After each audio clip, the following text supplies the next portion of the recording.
Bienvenidos al espacio de análisis breve y sustancioso, esta vez en la mesa de análisis político del Estado de la Nación, le hemos denominado, con los maestros don José Ojeda Sosa y don Alejandro Guella. Pues no sé, ¿traen algún tema o se los pongo así al bote pronto? Al bote pronto. Al bote pronto. La imagen del presidente Peña Nieto deteriorada cada vez más, dicen o coinciden todos los analistas. Los mismos analistas coinciden en que el equipo, el gabinete, está agotado, desmembrado un poco, que se han presentado renuncias y que las tendría Peña Nieto en la mano, aunque no las ha aceptado, ¿no? El grupo poderoso del secretario Videgaray, verdaderamente vapuleado antes del tercer round, ya le cantaron el número 10, ¿no? En un knockout técnico. Enfrentar el recorte presupuestal tan terrible, el detener los proyectos de la construcción de los trenes, etcétera, que derivó en la generación de una nueva secretaría para investigar aquellas posibilidades de conflictos de interés entre los políticos y los desarrolladores o los constructores o los negociantes, los comerciantes, lo que ustedes quieran. La participación de Lorenzo Servige en una declaración que ha sido llevada hasta España misma en relación a grupos secretos, aguas con lo que está pasando con Peña Nieto, presidente débil. ¿Qué ven ustedes? Maestro José Ojeda. Pues primero el escenario coyuntural, le afecta completamente lo que está pasando con el presidente, con su gabinete. En el contexto internacional, también los principales diarios a nivel mundial han citado, incluso ha habido columnas donde citan a Videgaray, donde citan al presidente, al gabinete, y esto precisamente la coyuntura lo rebasa, no pueden controlar lo que pasa en México, y esto desde luego que debilita tercer año de gobierno, pero sin embargo los contrapesos en nuestro país, ¿cómo están? ¿Quién debería de tocar la puerta? ¿Quién debería poner las cartas en la mesa? Pues para poder exigir que realmente las condiciones o el esquema que vive nuestro país o que prevalece en nuestro país pues cambie, ¿no? Hoy el periódico Reforma habla de que una fosa con 100, encuentran una narcofosa con 100... Un área de incineración, ¿no? Sí. Pero con 100 personas que estaba y que nunca le dieron seguimiento y que se quedó y que nunca hubo una investigación al respecto, ¿no? Es decir, se abren muchas cosas en el escenario nacional, la coyuntura sigue creciendo que le desfavorece al presidente Peña, pero sin embargo los contrapesos no hay, ¿no? O sea, ¿qué contrapesos hay en un momento electoral? Cuando los mismos partidos, el mismo PAN, el mismo PRD, incluso el mismo Morena, que ha enfrentado algunos conflictos, pues no hay, no existe esa articulación para realmente empezar a pedir rendición de cuentas. La secretaría esta que citas, Jesús Manuel, pues nada más el tema sigue siendo ahorita la función pública, ¿no? Se supone que se va a convertir en la fiscalía, pero después el sistema anticorrupción, y al final del día no hay un verdadero contrapeso que pueda poner o dar señales de que las cosas pueden cambiar en el corto plazo o que realmente pueden revigorizarse al interior de nuestro sistema político mexicano. Es decir, pareciera que estamos condenados a que los escándalos se tapen, se olviden y que incluso siga el gabinete tal cual como está, que el presidente seguramente va a seguir y que en un año tengamos las cosas diferentes, o en un escenario de julio, después de las elecciones, pues ya otra vez volver a tejer acuerdos para poder borrón y cuenta nueva en nuestro país. Ese es el tema que a mí me genera como esta suspicacia de que las cosas pueden pasar desapercibidas otra vez, ¿no? Y que no pasa nada y que aun cuando los escándalos pueden llegar en la parte coyuntural a hogar, ¿no? Es decir, tenemos a un secretario de Hacienda que cuando se entrevista pues ya difícilmente puede responder de una mejor manera, justificar todas las cosas que están pasando.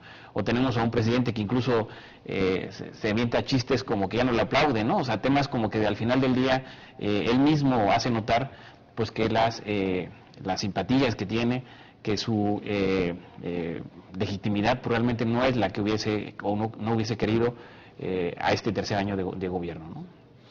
Alejandro, además de los errores que ha cometido el presidente, en el caso el no le aplauden, y de haber nombrado a... No tan grave como el de Murillo Karam, de ya me cansé. Andrade, ¿no? El nombrarlo como secretario de la Función Pública. Además de estos errores, lo que llama la atención es cómo poco a poco los medios alternativos, las llamadas redes sociales, están ya teniendo una fuerte presencia en México, cosa que no se veía todavía en años anteriores. Es decir, mientras en otros lados, en otras partes del mundo, las llamadas redes sociales tienen su impacto, en México como que se había tardado un poco. Y ahora estamos observando cómo en parte la opinión pública que se genera en México está saliendo de las redes sociales, está saliendo de estos medios alternativos, del internet, etcétera. Y esto hay que anotarlo porque aun cuando pareciera que existe todavía un cierto control de lo que se dice en los medios tradicionales, caso concreto de la televisión, con todo lo que hay atrás de negociación y demás, lo cierto es que no le ha servido al presidente de paraguas, ¿no?, de pararrayos, frente a la andanada de críticas que han surgido a través de las redes sociales. O sea, las redes sociales están haciendo ya su impacto, están haciendo estragos. Y esto yo creo que tendrá que mover a... Me da gusto que lo reconozcas. ¿Por qué? Yo soy un convencido del impacto y la penetración y la eficiencia de las redes sociales desde hace un par de años. El año anterior, que íbamos a lanzar este proyecto de volver a la vida el espacio de los periodistas, pensé mucho el momento en el cual hacerlo. El maestro José Ojeda me estuvo insistiendo muy acuciosamente a revivirlo, y en buena medida su presión se materializa en el espacio. Pero me quedo asombrado, hay 56 millones de usuarios de Facebook en México. 56 millones se dice muy rápido, pero es la mitad de la población mexicana. Y es el país que más ha crecido. Crecimiento exponencial. Exacto. Y está creciendo de manera rapidísima. Sí, claro, no todos lo usan por asuntos políticos, ¿no? No importa, pero es el espacio más visitado.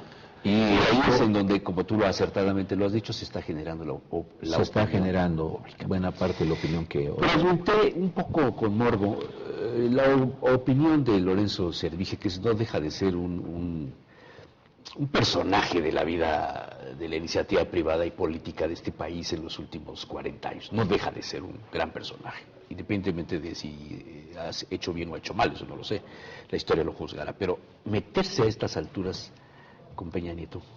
Pero ahí yo lo complementaría con la otra frase que él señaló: hay que apoyar a Peña Nieto. Sí, claro, o sea, quiere decir que está habiendo un riesgo, claro, de la debilidad, o sea, eso del gobierno federal. Exacto, o sea, además de ver la debilidad, el decir apoyar a Peña Nieto tiene más que una crítica, es un diagnóstico de cómo está la situación política, creo yo. ¿Crees que los empresarios en conjunto piensan lo mismo? Bueno, por lo menos la gente que está con don Lorenzo Servige lo piensan desde hace mucho tiempo. Vaya, piensan la política y piensan cómo la dicen. Entonces, creo que en este sentido, me parece que esta declaración de don Lorenzo es una declaración que comparten muchos en el sector empresarial, porque en este momento, como bien lo comentaba Pepe, no hay quien sustituya la capacidad de generar respuestas del sistema político en este momento. En algunos de los programas anteriores decían ustedes, bueno, y Peña Nieto, ¿y se va para dejar a quién? O sea, no hay un sustituto, es una forma jurídica, ¿no? Sí, incluso a mí me llama la atención otra vez ver, yo creo que el parteaguas interesante en nuestro país es Ayotzinapa, lo que pasó en Iguala. Antes de eso, a mí me llamó mucho la atención cómo el secretario de Gobernación actuó y con el tema del Politécnico Nacional, ¿no?, con unas características súper interesantísimas de cómo responder de manera aparentemente espontánea y desactivar el movimiento que podía crecer de manera considerable. Ahí se veía un actor interesantísimo como secretario de Gobernación, que incluso opacó al secretario de Educación Pública y desde luego a todo lo que esto conlleva. Pero de repente viene, o sea, cuando sus secretarios empezaban a fortalecerse, Videgaray con el tema de las reformas que se dieron, era impresionante la figura de Videgaray también en el contexto internacional. Pero después de Ayotzinapa, de Iguala, pues se empieza a desmoronar, se empiezan a tocar fibras donde aparentemente pues no había nada estructural, ¿no? Todo era también coyuntural para aprovechar los primeros años de gobierno, para proyectar las imágenes, para desactivar los movimientos aparentemente que podían crecer, pero con eso se desmorona, ¿no? Y empiezan otra vez a tocar fondo para conocer la realidad, es decir, como lo que pasó con el ZLN en el 94, ¿no? Es decir, la realidad de nuestro país, con Salinas de Gortari en el 94, pues ahí se vio claramente que no era lo que Salinas había vendido. Y aquí en nuestro país, lo que vendieron con todas esas reformas estructurales no es lo que está pasando en nuestro país, ¿no? Y aquí el tema es que le toca a la mitad antes de la mitad, al primer tercio de su gobierno. Y eso es lo que hace todavía más complicado la situación de nuestro país, ¿no? Pero es una situación, bajo la óptica de la academia, gratuita, circunstancial, o para darle espacio al maestro Guillén en una réplica, o es parte de la conspiración. No, mira, yo creo que los actores políticos todos tratan de generar un escenario deseable, o sea, de que hay conspiraciones o pequeñas conspiraciones o por lo menos pequeños acuerdos, si los hay. O sea, yo no estoy en contra de eso, el asunto es explicarlo todo en función de... Porque hay otros actores que intervienen y que también tienen su propio papel. Y la caída del precio del petróleo le afecta a todos los países. Y mira, el punto que yo creo que es grave es que, por un lado, la economía no está dando resultados, o sea, eso es terrible, porque pues, parte de las esperanzas que fincan los mexicanos cada 6 años que votan por un presidente es que mejore la situación económica. ¿Cuántos años llevamos así? Con crecimientos raquíticos y que no permite la generación de empleos suficientes para que pues, la mayoría de los mexicanos viva decorosamente. Entonces, esto por un lado. Por otro lado, agreguemos el asunto de las pifias que ya hemos comentado y que, bueno, pues la opinión pública también ahí juega su papel y que, además, en este momento la mayoría de los actores políticos que podrían jugar de contrapesos también están desgastados. Exacto. Antes del asunto de Ayotzinapa, ¿quién era el centro de la polémica y la crítica? El PAN, con los moches. Y luego, después de Ayotzinapa, bueno, al que detuvieron con todo fue el PRD. Y ahorita es Marcelo Ebrard, ¿no? Entonces, sí, y el gobierno federal, en fin, el PRI en su conjunto, los relojes del dirigente. Entonces, realmente estamos... Una posible salida del Baester de la cárcel. Ah, sí. Entonces, todo esto se va conjuntando y lo que tenemos en términos generales es que no hay un actor capaz de llenar estos huecos de credibilidad que están dejando todos ellos. Y actor no solamente individual, colectivo, puede ser la parte empresarial, ¿no? En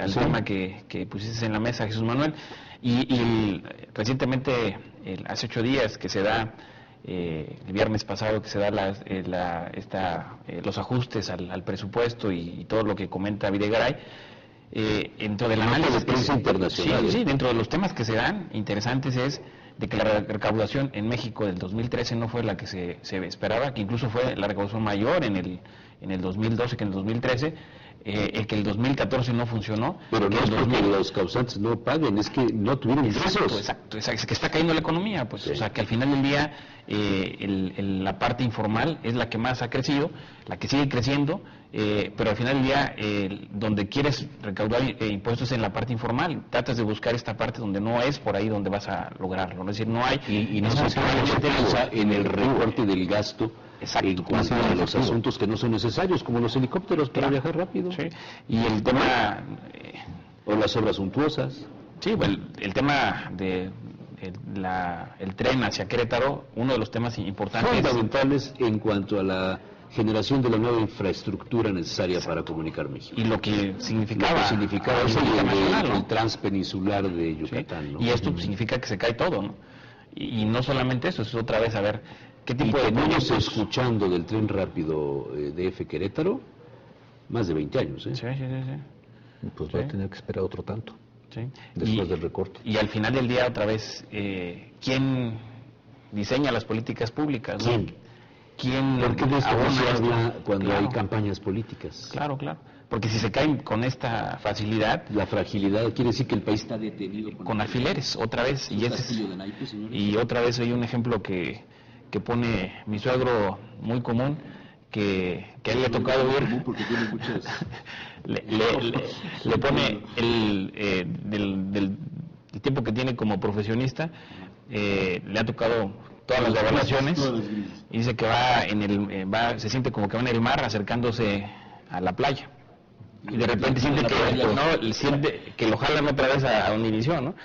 Y es horrible que esté así, dice que porque al final del día nunca siente que el país está, y eso que es médico, no es analista político, ni economista, ni nada, sino esta percepción que tienen los profesionistas que le ha tocado ver las evaluaciones. De la clase media, Es horrible, ¿no?